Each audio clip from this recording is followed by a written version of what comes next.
Problem solving. Problem solving ay isang pinakamahalagang kasanayan na natutunan sa matematika. Hindi lamang ito tungkol sa pagsasagot ng equation, kundi pati na rin sa paghahanap ng pinakamahusay na solusyon sa mga problema sa araw-araw. Halimbawa, ginagamit natin ito sa pagbabudget ng pera, pagpaplano ng oras at paggagawa ng mahalagang desisyon. Sa pamamagitan ng problem solving, nahahasa ang ating kasanayan mag-isip ng kritikal at maging mas responsable sa ating mga pagpili.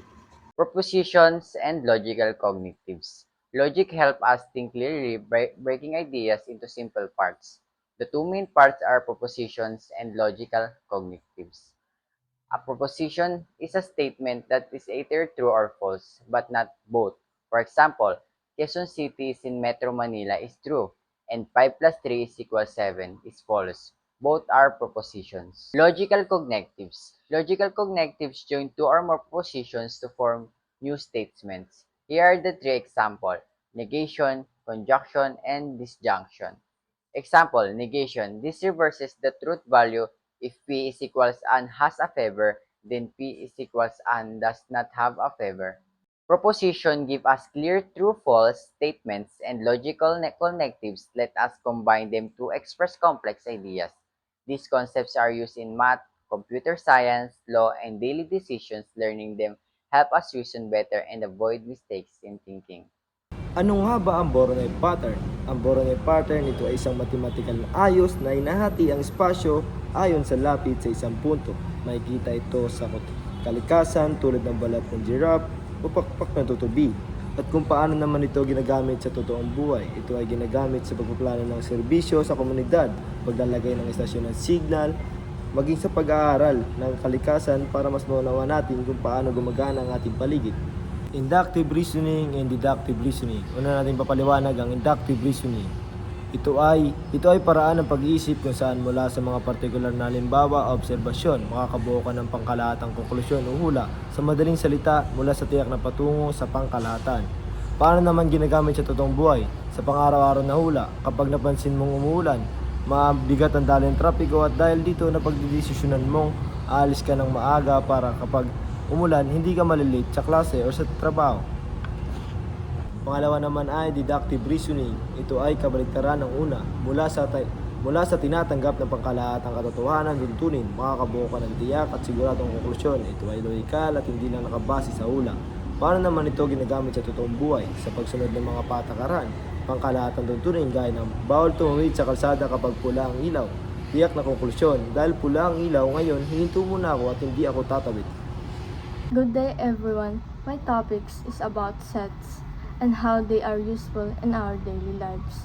A set is a collection of objects or things that have something in common. In real life, we use sets when we organize and group information.